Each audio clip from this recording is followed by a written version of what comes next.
I'm glad that you feel informed by my videos. How's the music, by the way? How's the volume? Smooch lower. How is this?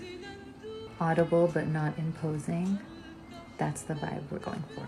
Thank you guys for the roses. It is achieved. The vibe is achieved. Gotta copy my little twitchy thing. What do you mean? What? Can I ask what your nationality is? I don't have a nation. I was born outside of the nation. Where do you think we are in the alchemical process of our global society right now? That's a cool question, Liza Love. Where are we in the alchemical process? Well, given that the alchemical process is a cycle, a never-ending cycle that kind of repeats the same stages over and over, I'd say we're in a negredo, actually. Our shadows have been waking up. Every place is different, so if you're asking about America, if by the world you mean America, I think America is in deep in negredo. I think negredo started with Donald Trump. Obama was the great rubedo of the last age, and then the shadow reappeared in 2016 when Trump came to power. And America was like, oh my God, my shadow. Shit, I thought we had progressed. We had a black president. Doesn't that mean we're healed? And then Trump came to power and the universe was like, no. No, it doesn't. No, it absolutely does not. What's the difference between alchemy and witchy alchemy? I don't know. I don't know what witchy alchemy is. What is the difference? You tell me. Tell me about that song. Well, what she just said now was, give me the flute and sing and forget illnesses and cures. Because people are but lines of water. Lines of poetry written on water. It's not counting your comments. I am kind of listening to old Turkish music. It's Arabic music. No. Fairuz. Guys, I only have one account. This one. The ones in your DMs are not me. I have a website. Why would I be in your DMs when I have a website? Ask yourself that. No creator that you like is in your DMs trying to push themselves onto you. You like them because they have a lot of subscribers, meaning they attract people. They would not be inside of your DMs trying to attract you, trying to get. Ask yourself that. No creator that you like is in your DMs trying to push themselves onto you. Girl, stop. You know damn well I'm not in your DMs. Guys, Zena is my best friend, like my actual bestie. And she's an Aries. She's the one I tagged today in the story. Will you be there? Will you be in Dubai? Yes, oh, you will be there. The timing. Divine. Yeah, I need a haircut. My bangs are out of control. Yes, I make readings on my website. Never in your DMs. Never. No exceptions. That is Fairuz in the background. Can you talk about black magic? Listen, you guys. There are a lot of systems of quote-unquote magic in the world, but it is my contention, after my research, that all of these systems are the various cultural interpretations of psychological phenomena. One interpretation of this actually a psycho-spiritual phenomenon is probably more accurate. One cultural interpretation of psycho-spiritual phenomenon is alchemy. Ideas of black magic, red magic, blue magic, white magic, phosphorescent pink magic. These are another cultural interpretation. I personally like alchemy because one, it's ancient Egyptian, and I had been obsessed with ancient Egyptian culture for a while, and I just really like it. And two, because alchemy literally means the art of transformation, or the philosophy or science of transformation. Alchemy brings together both the material aspect of change, the material, scientific, let's just say experiential knowledge and change. It brings that together with internal, psychological, spiritual, material, and change. And it works with them in parallel. That's kind of what, it's one of what the meanings of as above, so below, in that the way that molecules and atoms, merge together and create different kinds of bonds, and when you put them together they'll make a new element, or when you put two elements together, two molecules together, you get a certain element, and then different elements coming together will make a certain substance. In the same way, or the same framework, you can apply to your psychospiritual phenomenon if you take the time to observe it. Indefinitely prolonging life, I think science is going to do that. But even science is a type of alchemy, is what I'm saying. Alchemy is the philosophy or the art of change, of transformation, meaning that it is the philosophy of life and movement, because everything is changing all the time. Yeah, everything is changing, even what looks like it's in stasis. Time is taking its toll, always, on everything around you and within you. And the same way you can observe the changes of the outside world and manipulate them or catalyze them or slow them down, you can also do that with your internal material. Now, before we dive too deep, let's take a minute to hear from our favorite sponsors. The unbranded, no name, all natural mango orange juice with no added sugars. It is the juice. And not only is it the juice, it's the juice in our favorite cup by our favorite Yellow Perks mama, Angie. Go check out Yellow Perks if you want your creative juice cup. But the juice itself, you can never find, because I'm not going to tell you where it's from. Well, I've told you where it's from, but I'm not going to tell you the brand, so you're not going to know. Alchemy to biochemistry. Well, yeah, exactly. That's what we were saying. Well, alchemy is the basis of our first understandings of chemistry, right? Because alchemy, alchemia, literally coming from the Egyptian, chemia is literally transformation, the art of transformation, the philosophy of transformation, the science of transformation, whatever you want to call it. And it starts with elemental transformation. Something like cooking food would be the earliest, the most fundamental types of external alchemy that we do, that we manipulate and we manifest. Whereas something as natural as a plant growing or a tree treeing or nature being is alchemy in its natural state, constant, ever spiraling growth. Essentially, this extension towards entropy. Egypt, for a long time, around, especially for like the few hundred years around the turn of the century, like 0 AD/BC. During that time, Alexandria, Egypt, was a world hub of intellectual thought, philosophy, literature, religion, everything. Everyone came to Egypt from the furthest east to the furthest west of the Mediterranean, at least. It was like a real melting pot of thought and ideas and knowledge. That's why everybody talks so much about the Library of Alexandria, because when it was burned down in around like 300, 350, 400, something like that, a lot of ancient wisdom, eclectic wisdom, collected wisdom, knowledge, philosophy, etc. was lost.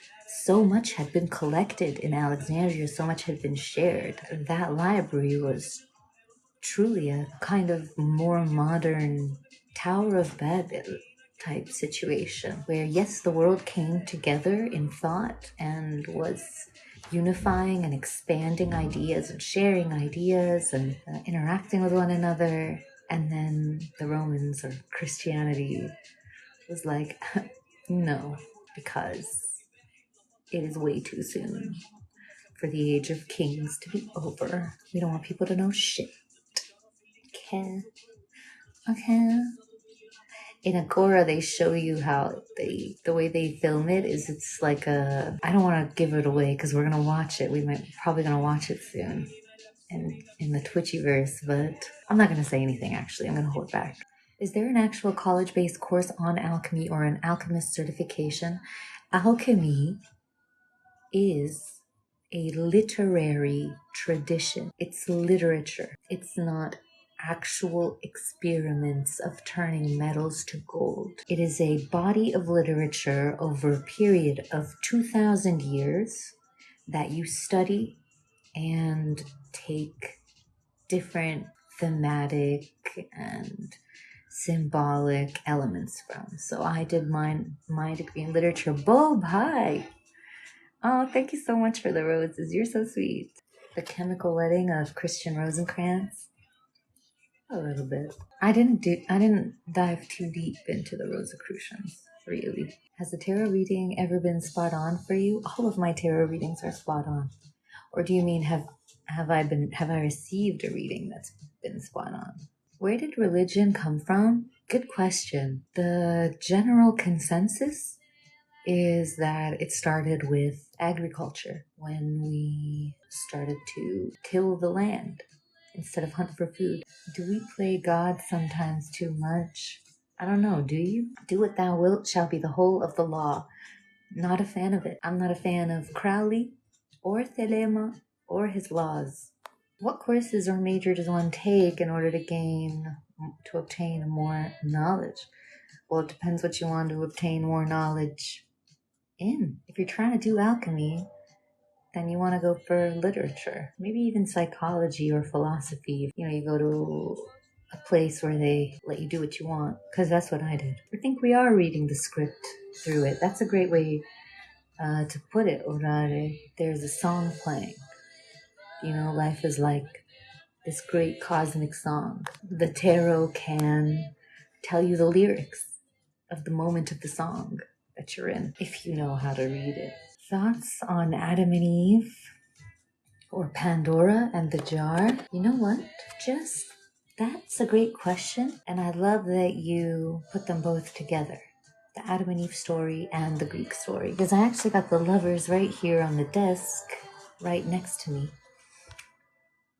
I should probably cover these. I don't want to get banned. But we've got Adam and Eve here with the tree behind him. Yalla, Bob, thanks. Thanks for all the gifts. Guys, Bob and I used to go out, and now he's trying to, get my... he's trying to make up for, the awful time that he gave me. I'm just kidding. He didn't give me an awful time. I mean, because I'm covering them, you guys know that they're naked. Yes, the lovers. Because somebody just brought up the Greek story with the Adam and Eve story. And a lot of people... I've never seen anyone talk about this, actually, but here we've got Eve with the tree behind her and the little snake, right, in the tree, telling her to eat the apple before they get kicked out of paradise. But here, behind Adam, there's this other tree that looks like it's on fire. Like, these look like flames on the branches. And people usually interpret this as the tree of life. But why is it on fire? Like, the tree of life is not supposed to be on fire. But what this tree does look like is a fennel tree. And Prometheus, in the Greek story, takes a fennel branch with fire on it to mankind. In the same way, when Prometheus gives humans fire, their innocence is broken and Pandora is sent and there's a woman on Earth and yada yada yada. Really cool that you asked about both those stories, because I see both those stories here, and I think you're right to think that they're related or connected, because they definitely are. Where can I talk to you, Witchy? I'm interested in sharing. Well, you can book a reading or a trip session, or you can just join the Discord. There are lots of cool people to talk to. Be here now, be somewhere else. later. Be here now, KT. Be somewhere else later. Where can I read your master's thesis? So a lot of you have asked about that, which is why I'm probably gonna publish it on Amazon very soon. I just need to fix it up, edit it a little, because I'm not allowed to publish it exactly as it is. If you've given me your email at some point, subscribed to my email list, or signed up for my new book, if you've given me your email in any form or shape, then you'll get an email as soon as it's available for pre-order. I did not take the video down. TikTok put it on review. I think people were reporting me. We are listening to La Foule by Edith Piaf. What's that video about? I'm not gonna bother. I'm not even gonna. The book doesn't have a title yet. I'm still working on it. It's just my master's thesis. I'm gonna turn it into a book. But what it is, basically, is me showing that Khalil Gibran's The Prophet and Yeats's poetry, certain poems, are alchemical in nature. Like they are borrowing from alchemical literature and influences, using alchemical symbolism to make a point. So have any of you, well, I'm sure you have, but how many of us have read The Prophet by Gibran? Khalil Gibran. Yeah, I love Gibran too. That book, as simple as it is so deeply alchemical. From the very first sentence of the book, it's doing alchemy. It's teaching you alchemy. And like I said, alchemy is just one word for the art of transformation, for the interpretation of psycho-spiritual change. And change and transformation are life. Hanuman, the monkey king, the monkey god, was that who Hanuman was? Can you elaborate on Gibran's work being alchemical? Sure. Although I'm not going to say everything, because I want you to read my thesis. No, I'm kidding.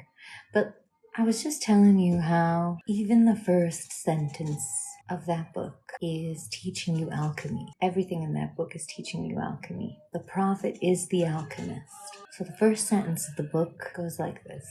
Al-Mustafa, the chosen and the beloved, who was a dawn unto his own day, had waited 12 years in the city of Orphalese for his ship that was to return and bear him back to the isle of his birth. So before I say all the things, what feels alchemical to you about that line? Yeah, 12. Thank you.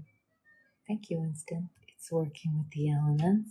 Oh, Carl knows the meaning of my name. The ship and returning to the place of birth. Yes, going back to the beginning after 12 years away. Transition. But most of all, the first thing, that Al-Mustafa was a dawn unto his own day. What does that mean to you? What does it mean to be a dawn unto your own day? Your own maker. We set it into motion. Yes, Zoe, you take initiative. You write your story. You're the light that shines in the darkness. Dawn unto your own day. Meaning that, if you think about that for a second, if he is the dawn unto his own day, if the sun were to decide not to come up, is what he's saying, he could still light his day up. Al-Mustafa has been a prisoner on this island for the last 12 years. He made his own day, loving oneself no matter what. He is his own damn sun, exactly. And that's our first step when we become the dawn unto our own day, when we realize that the light, the will is not going to be thrust upon us. We are going to have to ignite it. We are going to have to do what needs to be done. Your own sun, a dawn unto his own day. And in the 12th year, on the 7th day of Elul, which is the 9th month, the month of reaping, he climbed the hall without the city walls. He climbed the hill, without the city walls, and looked seaward. And he beheld his ship coming with the mist. 12 is a big number. 12 imams, 12 months, 12 signs of the zodiac, 12 disciples. 12 is a big one. 12 Olympians, 12 Titans. Okay. We're reading the prophet. I'm going to read that second part again. In the 12th year, on the 7th day of Elul, the month of reaping, he climbed the hill outside the city walls and looked seaward, and he beheld his ship coming with the mist. The gates of his heart were flung open, and his joy flew far over the sea. He closed his eyes and prayed in the silences of his soul. It's the prophet. Ladies and gentlemen, before we continue in our analyses and discussion, let's take a moment to hear from our sponsors. The all-natural mango orange juice, unbranded, without a name, and with no added sugars. I'm glad, Momo. I'm glad you feel empowered. For all of us with the dark days of the soul, you're gonna like this next bit. Alright, are we ready to keep going with this book? Are you ready to let me hypnotize you with some alchemy? Maybe some of this will stick in your subconscious.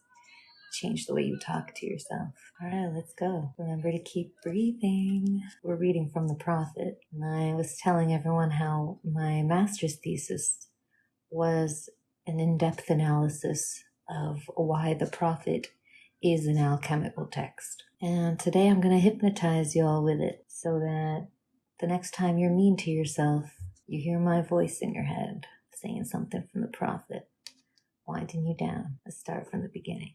Al-Mustafa, the chosen and the beloved, who was a dawn unto his own day, had waited 12 years in the city of Orphalese for his ship that was to return and bear him back to the isle of his birth.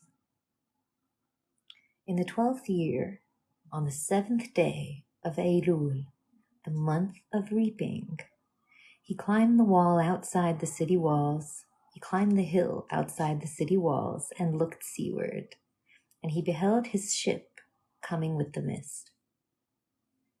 The gates of his heart were flung open, and his joy flew far over the sea. And he closed his eyes and prayed in the silences of his soul. But as he descended the hill, a sadness came upon him, and he thought in his heart, how shall I go in peace and without sorrow? No, not without a wound in the spirit shall I leave this city. Long were the days of pain I've spent within these walls, and long were the nights of aloneness.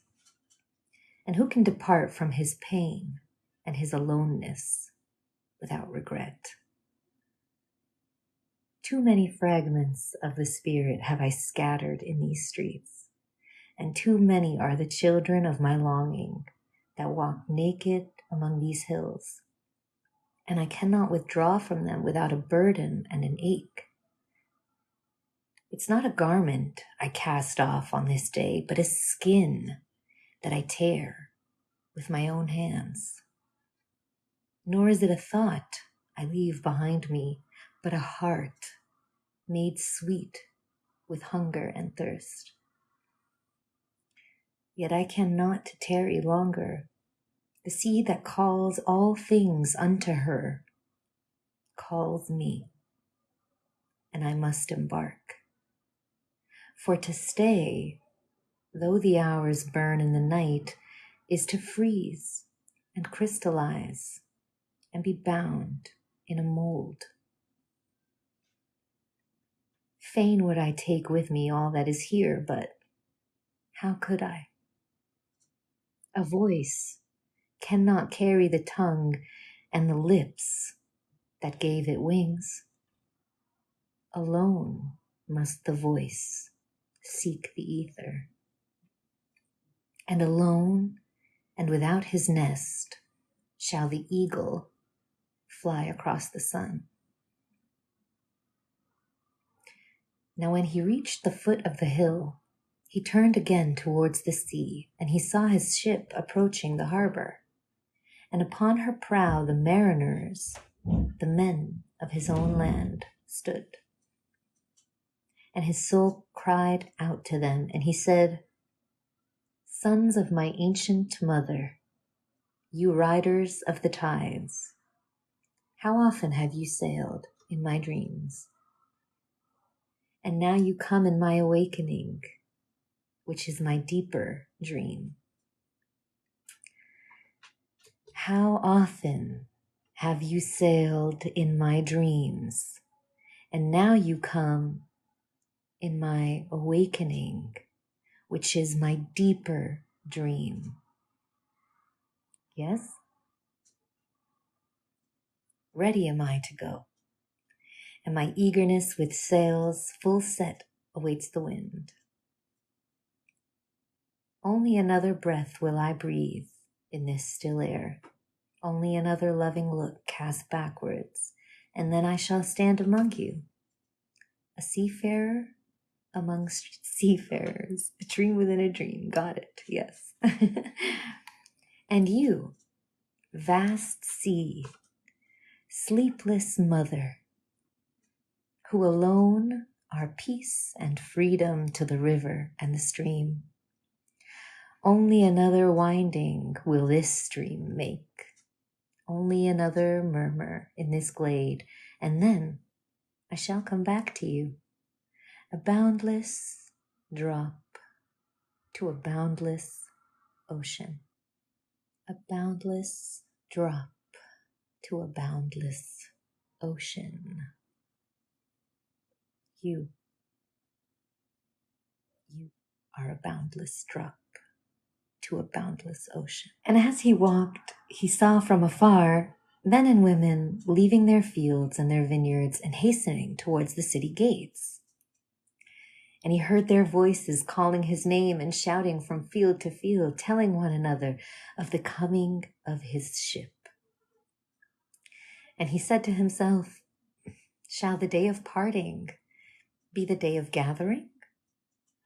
And shall it be said that my eve was in truth my dawn? And what shall I give unto them who have left their plows in mid-furrow, or to them who have stopped the wheel of their winepress? Shall my heart become a tree, heavy laden with fruit, that I may gather and give unto them? Shall my desires flow like a fountain, that I may fill their cups? Am I a harp, that the hand of the mighty may touch me, or a flute, that his breath may pass through me? A seeker of silences am I, and what treasure have I found in silences, that I may dispense with confidence? If this is my day of harvest, in what fields have I sowed the seed, and in what unremembered seasons? If this indeed be the hour in which I lift up my lantern, it is not my flame that shall burn therein. Empty and dark shall I raise my lantern, and the guardian of the night shall fill it with oil, and he shall light it also. These things he said in words, but much in his heart remained unsaid. For he himself could not speak his deeper secret. These things he said in words, but so much in his heart remained unsaid. For he himself could not speak his deeper secret, because the Tao that can be spoken of is not the true Tao. Yes? I'm glad that we are understanding. Let's take a little break. Let that sit with y'all. How are we feeling so far? Yes, lots of people have told me to do ASMR, but I personally can't stand ASMR, so I can't do it. Yeah, it is bizarre, right? I don't get the appeal of it. You don't need to do it intentionally. Really? What do you mean? How do you do it unintentionally? Define often. Oh, okay. Interesting. Maybe I'm doing it right now, unintentionally. Not that often. I'll do it once a day. Sometimes in the morning, sometimes in the evening. So what questions do we have so far about alchemy? You, what are you doing? Stop. They've been hissing at each other a lot lately. The reading is somewhat duplistic. Shut up. Psst, psst. Beyonce. Cat wars happening right now. Can we see them? They're in the hallway now. When they come back. Beyonce Yuyushka is her full name. She's half African American, half Ukrainian Russian. Beyonce Yuyushka. You think I have it all wrong about Alchemy Pro Portfolio? Well, set me right. Make some videos. Teach us. What do you recommend for someone learning about alchemy? The Emerald Tablet. Nothing else. You don't actually need anything but the Emerald Tablet. You really don't even need to read, honestly. Like, you don't need to read the alchemy. You need to be the alchemy. You need to live the alchemy. But the Emerald Tablet will give you, like, the structure. It's good to have, heck, in the back of your head in terms of a logic, almost. A logic for change. A logic for the transformation of spiritual material and physical material. Because like I said in the beginning, that's what as above, so below means. That the same way we mix elements together to create and synthesize substances and ingredients and everything that we've created in this world, so we can do with our internal or psycho-spiritual material. Everything is alchemy, like this phone. You know, if you think about it, nothing on this earth is made of anything particularly unnatural or like outside of the earth. Everything is elements transformed and derived into other elements, substances derived out of basic elements to eventually give us something synthetic. But that's still something that comes from natural substance in the very beginning, a prima materia, but it has transformed, it has changed. And alchemy is the art or philosophy or science of that change. In and out, side to side, exactly. A boundless drop in a boundless ocean. I meant what I said in the video about alchemy, and you guys not wanting to learn it. Well, most people thinking that they want to learn it, but not actually wanting to learn it. Because like the prophet just said, for who can depart from his pain and his aloneness without regret? Who can? I love this book so much. Listen, the sea that calls all things unto her, the sea that calls all things unto her, calls me, and I must embark. For to stay is to freeze and crystallize and be bound in a mold. Most people today have created the mold that they are bound to. They choose to remain bound to the mold. When you cannot stand being disagreed with, when you cannot stand an energy or a person or a style or behavior type or personality type that differs from your own and that you think conflicts with your own, when you can't bear that without being emotionally triggered, you are binding yourself to the mold. Most of us will opt to bind or be bound to the mold without recognizing that they are a boundless drop in a boundless ocean. Is that what you mean by being a tree? Yes, Reuben. Pressing outwards. Exactly. Pressing outwards against the mold. Bounding to a mold and making molds for others. That's a great observation. Yes, that's a great observation. We are very, very quick to try and put people in molds without knowing them, without hearing them, without understanding them, solely on the basis of the fact that they disagree with us. They make us feel a type of way. We don't like them. They give us a vibe. It's a vibe. It's a vibe. I don't want to deal with it. It's just a vibe, and I don't want it around me. That's not alchemy. Being obsessed with contemporary psychiatric language, also not alchemy. Leave pain without regrets. Regrets causes pain in my case. Of course not. For who can depart from his pain and his aloneness without regret?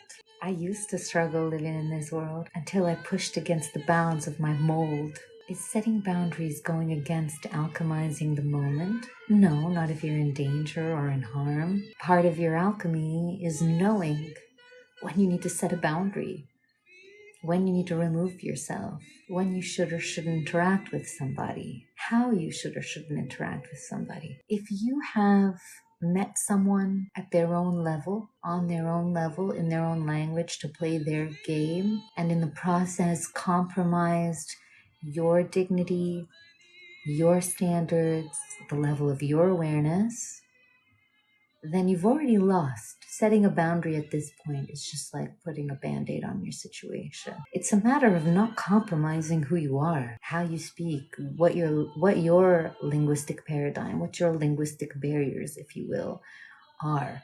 So for example, I don't have a lot of like negative self-talk anymore, if any. I would never call myself stupid or like I can't do anything or I'm no good or all these ugly things that I know a lot of people think. I used to. Don't get me wrong, I used to a lot. I used to have a full, like that was the dominant monologue in my mind. But now I have a larger or a louder voice. I dawn unto my own day. What was I saying? The ADHD is kicking in. Well, you have to cultivate the louder voice, Laura. That's what the alchemy is. That's what the act of alchemization is, because you're already changing. The alchemy is already happening unconsciously. You're growing, you're transforming. Time is passing. And you know what, you guys? The most natural alchemical outcome of any person is that they become a slightly better version of their parents. Molecule A, molecule B came together, formed molecule AB. Zero consciousness, zero affect, zero catalyzing or anything. No heat, no nothing. That little blob is going to turn out just a little bit better or advanced combination of the other two blobs. Simple. Everyone living their lives on autopilot is headed in that direction, becoming a slightly better version of their parents. It is what it is. When you do alchemy, when you make your alchemy conscious, or you bring your alchemy to awareness, then you can go as far away from that as you want. You can grow higher and wider and broader, become a whole new type of creature, essentially. Yay, Zoe. Well, you are way more. You are way more.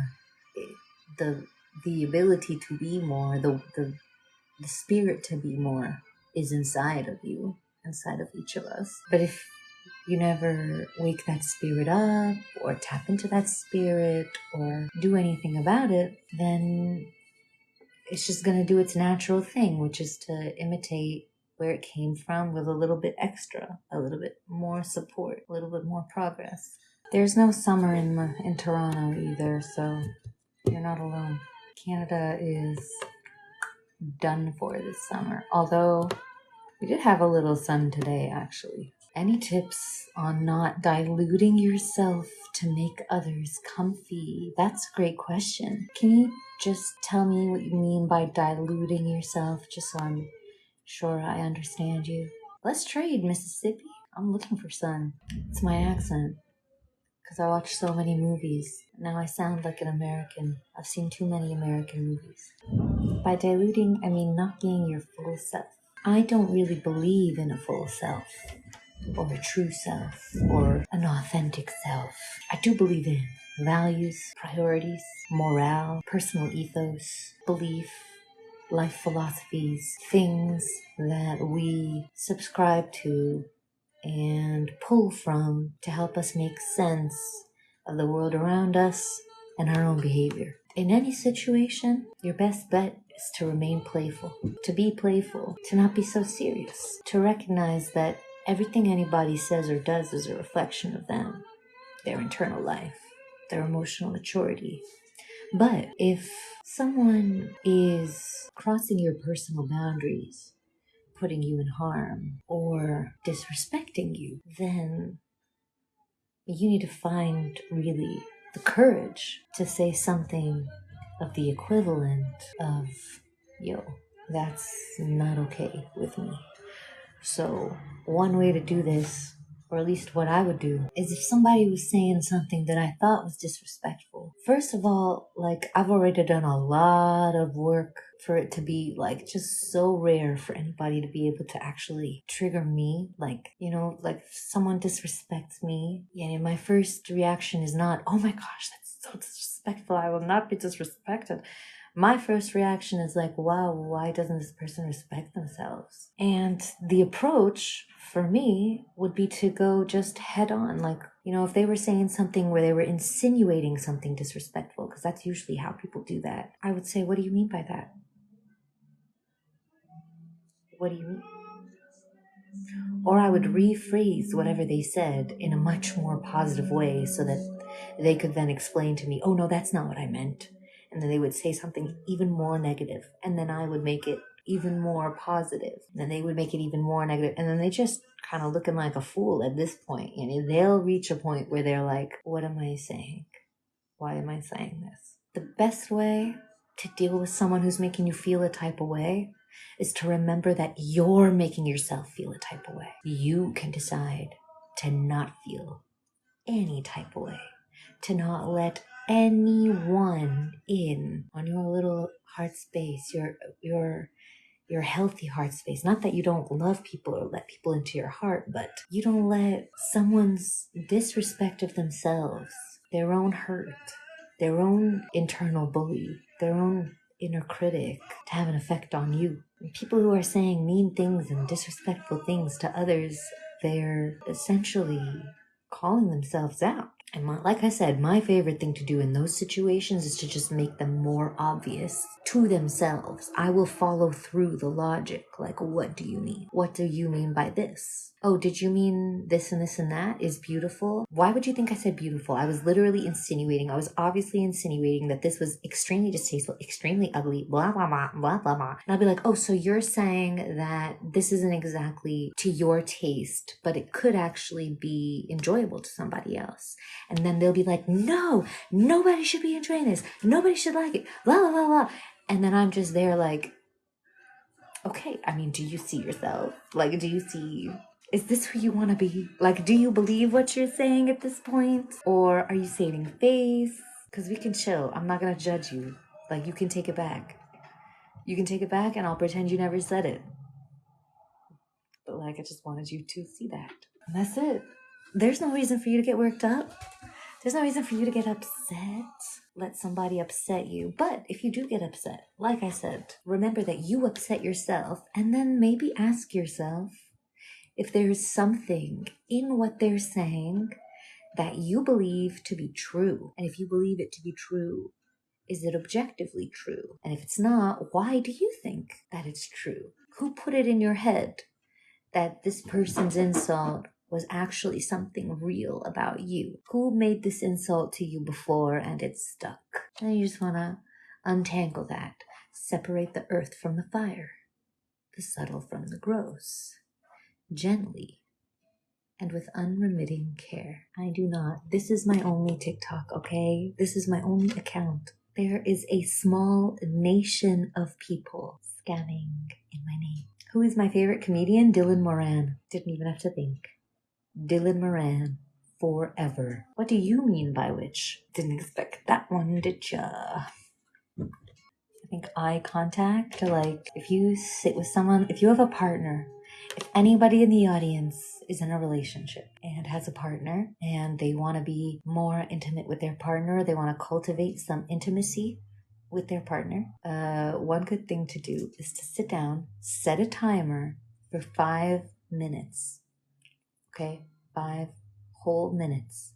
And just sit there and stare into each other's eyes for the full 5 minutes. I love Dylan Moran. Favorite. Yay, no way. You guys were talking about this today?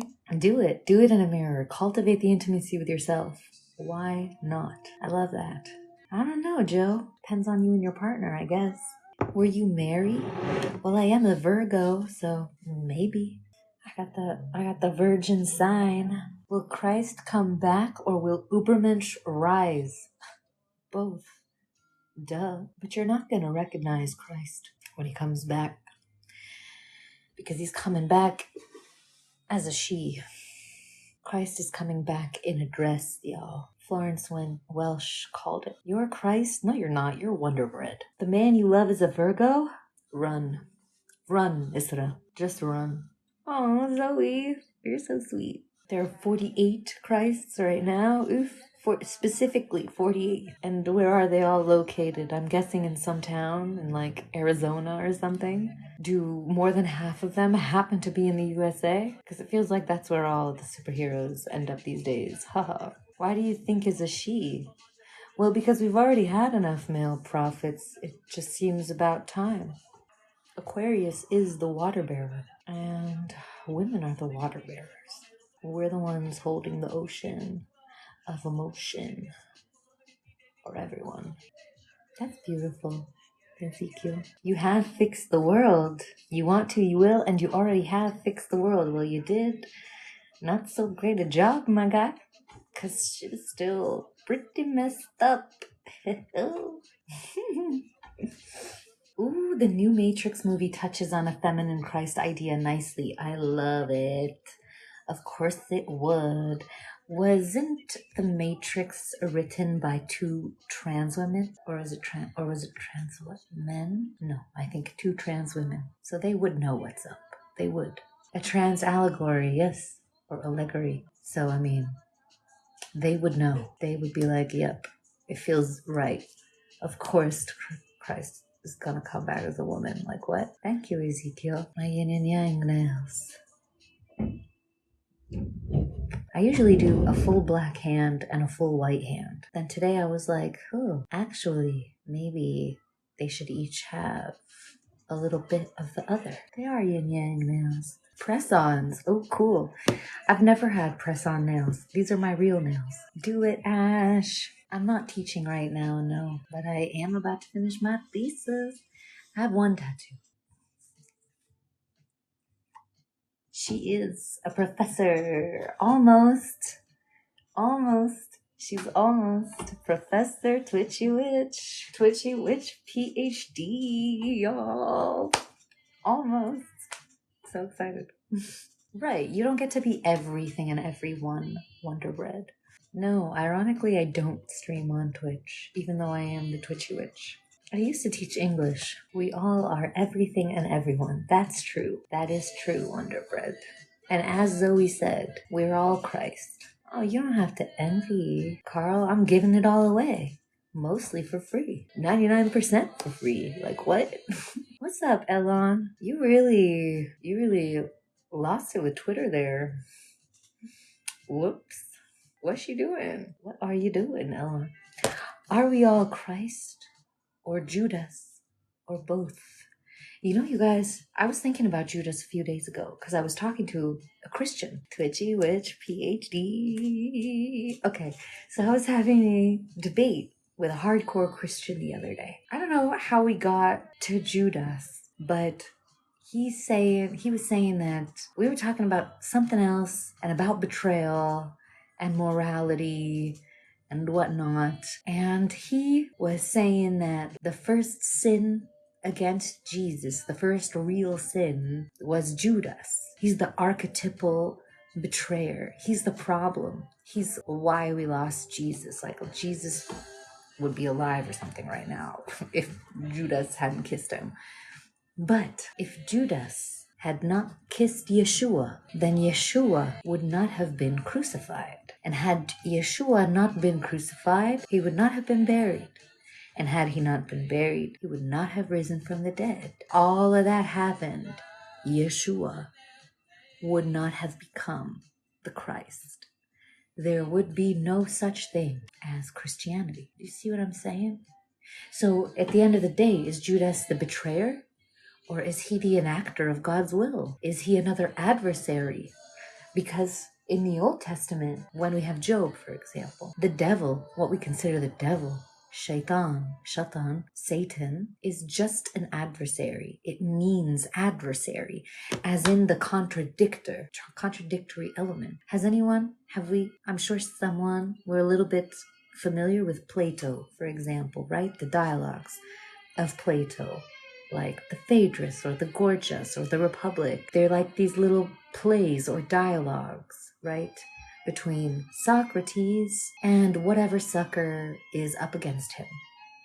And the whole point of the other guy in Plato's books is to have someone on Socrates' level, more or less, for him to debate with, for him to go back and forth, so that Socrates' point, the truth that Socrates is trying to convey to you, becomes more solidified via the dialectic, via the back and forth.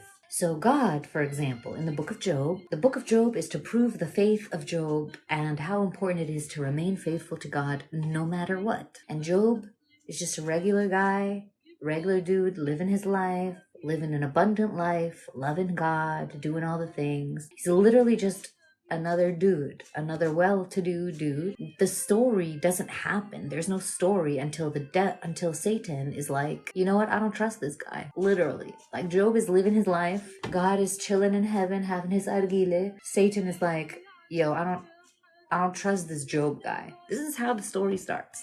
Okay? And the whole point of that story is so that Satan and God can go back and forth on whether or not Job is truly faithful, or if he's faithful because his life is so abundant and because he's privileged. And so God starts to take away piece by piece everything that Job has. And every time he takes something, Job remains faithful. And the Satan is still not satisfied. And they keep going back and forth until Job has nothing. And the Satan is convinced. Okay, fine. He's a real believer. And then Job gets everything back. End of story. There is no story without an adversary.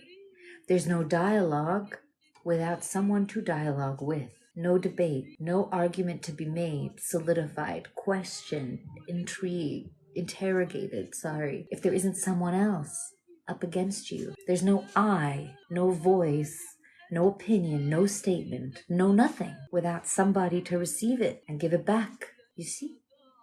So in a way, Judas really just a catalyst. Judas works for God. Jesus knows he's going to be crucified before Judas kisses him. And Yeshua asks God, he says, please don't make me do this. Like, I don't want to do it. Jesus knows he's going to be crucified. God wants him to be crucified. So Judas has to kiss him so that he can be taken into custody and questioned and whatever. Do you guys feel me? Are you picking up what I'm putting down?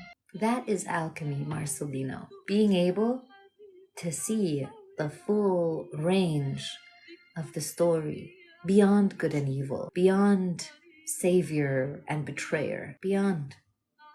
In the grand scheme, in the great song of life, what part are you playing? Like, I already know that I'm playing part of Joker. I'm here to infuriate you, confuse you, show you to yourself, give you a little bit of tough love, good vibes, and raise the vibration of the planet. That's my part in the song. Trickster energy. Yeah. But without the harm, without the malice. I feel like that role a lot of malice gets attached to that character in different lore. But I still love, like, Joker, trickster. Yes, silly guy energy. And that's why I said before, playfulness is your best weapon, your best option in a point or moment of discomfort where you think you're going to dilute yourself, like someone said earlier, or compromise of yourself or compromise your energy.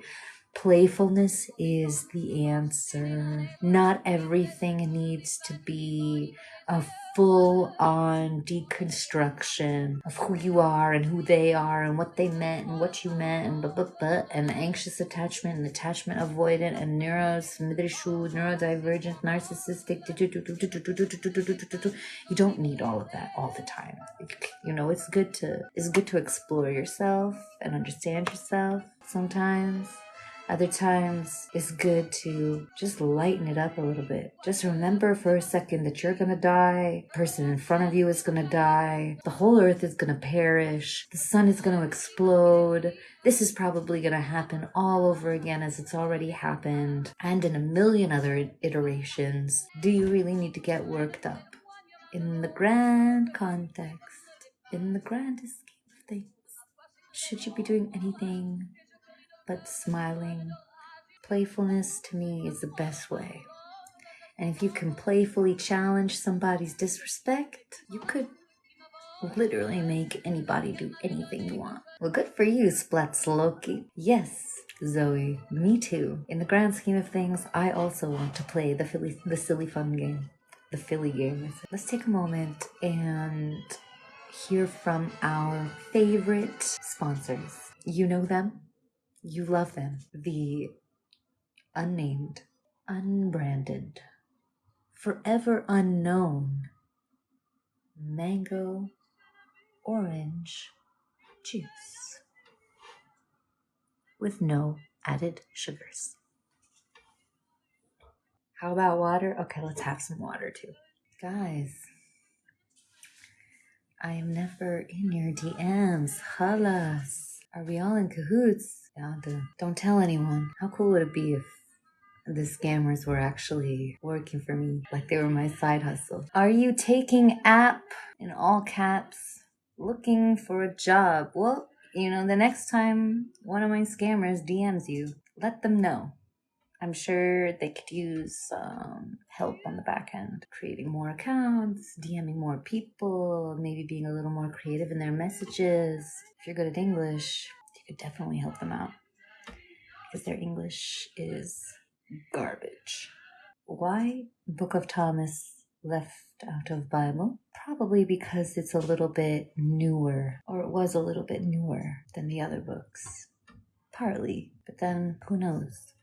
It wasn't actually left out of the Bible until later. The Gospel of Thomas and all of the Apocrypha were in the KJV, but they were known as Apocrypha, so like Christian readers of the KJV knew apocryphal lore, but they knew it as lore. So like the way that you know Marvel comics, that's the main Marvel universe, and then there's Wattpad fanfiction. That would be the Apocrypha. And the KJV Bible published the main Marvel story with some of the best Wattpad fanfiction and put it all together in sections. So it was sectioned off. Wattpad fanfiction or Apocrypha. The Spider-Verse, is that an offshoot of the Spider-Man franchise or the Marvel or DC? Then yeah, I guess. Kind of. They're fanfiction. It's all mythological. Well, what does that mean? Where does myth come from? Not angel vibes. I'm Iblis. Don't trust me. Don't trust the angel vibes. To your knowledge, what was the earliest reference to logos? What do you mean? Like the first time somebody used that word? The idea?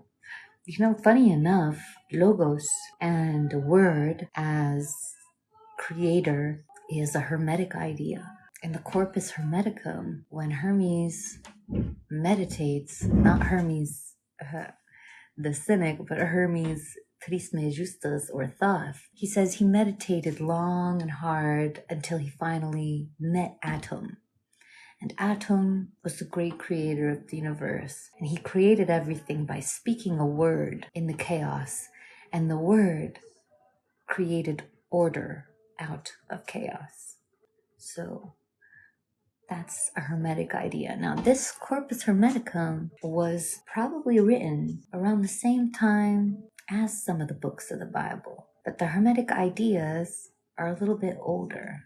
And it's hard to tell which comes first or to say which comes first or second, but I don't think it matters which comes first or second. I think that the point is that this was already an idea floating around. And then this iteration of it that we know now, the biblical iteration, made it out as the most popular. Strongest armies, strongest people, people with the most money, best distribution, best marketing. There's a lot of things that go into making something the best of its time, even though there's a lot of the same thing going on. And then as time goes by, time passes, history happens, yada yada, all we remember is the one thing or the one piece that stood out. We don't remember everything else that was going on.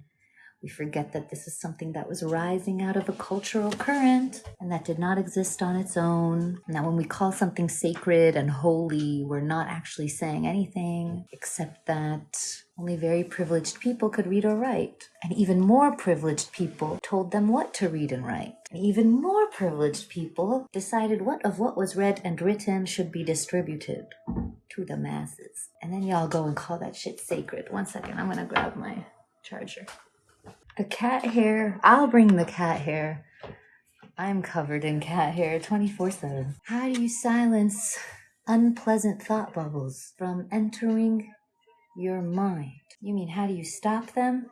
There's no stopping them. But what you can do is be nice to them. So there's this really great quote I heard. Don't kill what you hate. Save what you love. So if you're having lots of ugly thoughts, instead of fighting the ugly thoughts, instead of trying to silence them or stop them and then just, have more of them flood in, because the more you try to resist the thing, the more it persists, just be nice to them. Like legit, you have an ugly thought, conjure a beautiful thought in response. Like I was telling you before about responding to people who are bullying you or disrespecting you. Really just be playful with it. Like ask, what's up? Like, what do you mean by that? Well, what exactly do you mean? Insinuate that they mean something more positive than they're saying. Allow them to respond and try to contradict you and be like, no, you're wrong. I'm saying this and this and that. Let them go all the way to the extreme until it just looks absolutely ridiculous, that even so much so that even they can see it, And that you can do the same thing with your internal world, with your internal thoughts, your personal monsters, shadows, or whatever.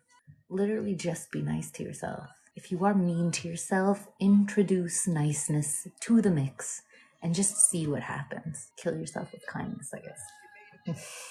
What does the cat symbolize in the Queen of Wands? Ooh, great question. Well, it depends on the reading, of course. Every card depends on the reading. But generally, the Queen of Wands is a little different than the other queens because of that cat and the wand and the flower. She's the most complex queen because she's the fire queen. The cat, the black cat, can be bad luck.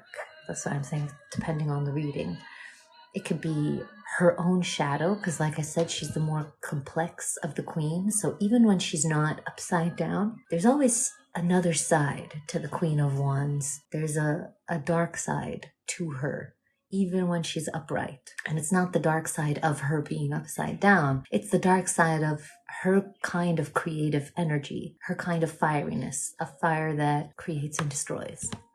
And on that note, you guys, is fire really an element? Like, is it an element like the others, or is it an event? Because I am becoming more and more convinced that fire is getting lumped in with the other three elements in a way that makes all four of them seem on par. But I think fire is something else.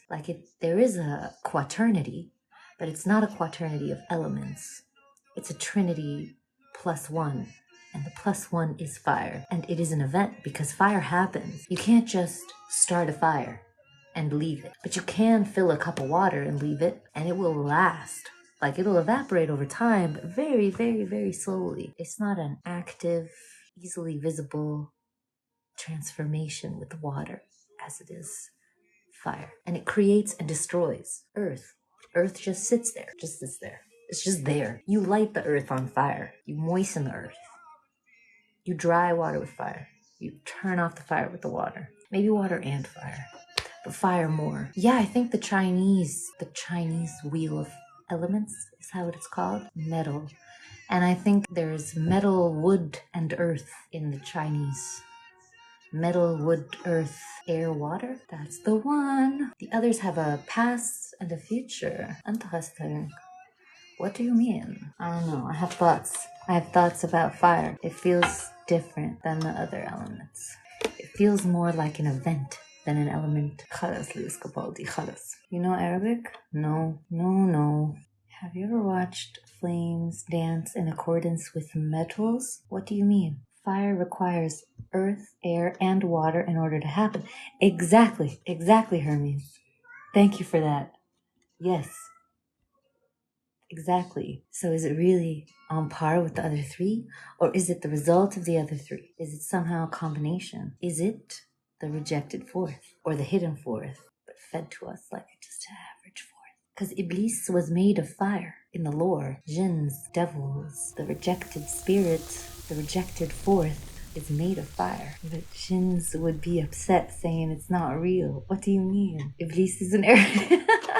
Okay, طيب ياسين مبلا بحكي عربي فيلم مش حال. Why? What did jinn do to you? Why are you prejudiced against jinn? The lie and don't grant wishes. Not true. Not true. Not the jinns that I've spoken to. It sounds like the jinns that you're in business with don't respect you. They don't respect your wishes. But that's on you, baby. How does anything need anything? That's a fun question. I'm really not loving this jinn discrimination. Jinns are equally as valid as fairies. How do you know when it's a jinn? لأنك بتجن. Sorry, that was a joke. How do you know it's a jinn? I don't know.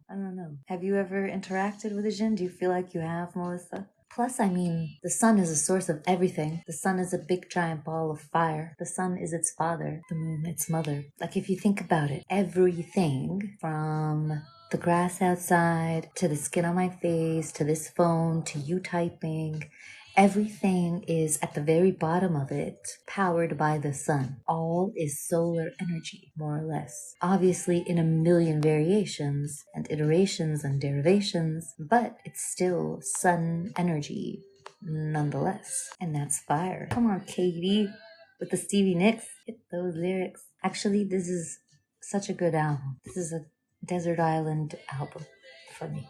What can you tell me about the mud? I don't know. What can you tell me? If not destroy, it can be transformed. Uruz. And that's what we've been talking about all night, right? Alchemy. Oh, alchemia. The art of transformation. Yes. I did watch American Gods a little while back. It was cute. It's a cute little show. I also read his other one. The one about was it Norse gods? Was it called just Norse gods? I feel like it was called something else, but it was about the Norse gods. Also read that a while back. Norse mythology. Alright, that's what it was. Yeah, but I didn't read American Gods, I just watched it. Right, very straightforward. But now I'm reading the Norse mythology one that you sent me, and it's really interesting because it's from the perspective of a Norwegian person. So it's a little bit different than Gaiman's interpretations. Although, to be fair, Gaiman's book was really entertaining. Like, really good to read. Come on, Katie, with the references and the titles. She knows. She has the books. She's read all of the books. Mama has all of the books up in that beautiful little brain. By the way, did that American Gods show release like a new season or something? Because I actually did see it on Prime not long ago being advertised. Because when I watched it, I think there was only the one season. And it was like a devil and an angel, and they were working together to save the world from Azazel, something like this. It got canceled. Oh, shit. Oh, okay. That's a different show. Whoops. All right, y'all, damn. Let's see, what's American Gods? Yalla, Google. Yalla, Shilne. Low key, Ly Smith. Nice, low key. Very nice, very nice. Okay, so maybe I have not seen this one, and I was thinking of a totally other show. But now I am interested. I'll check it out. American Goddess. Sir, I am not American. Whatever, I don't care. You can call me American. Technically, I guess I'm in North America. and my audience is in America, and I'm a goddess to you. So actually, I take it back. I am an American goddess. What is a nation? An imagined community. All right, beautiful people. It's 11 o'clock. Before we say goodbye, let's hear one last word from our most beloved, generous, beautiful, amazing sponsors. The unbranded, forever unnamed mango orange juice. All natural with no added sugars. Yes, ma'am. All right, beautiful people. Have a good night. I love you.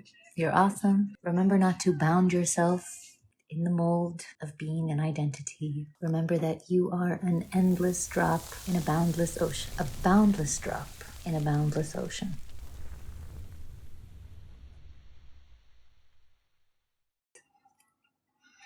What are you doing here?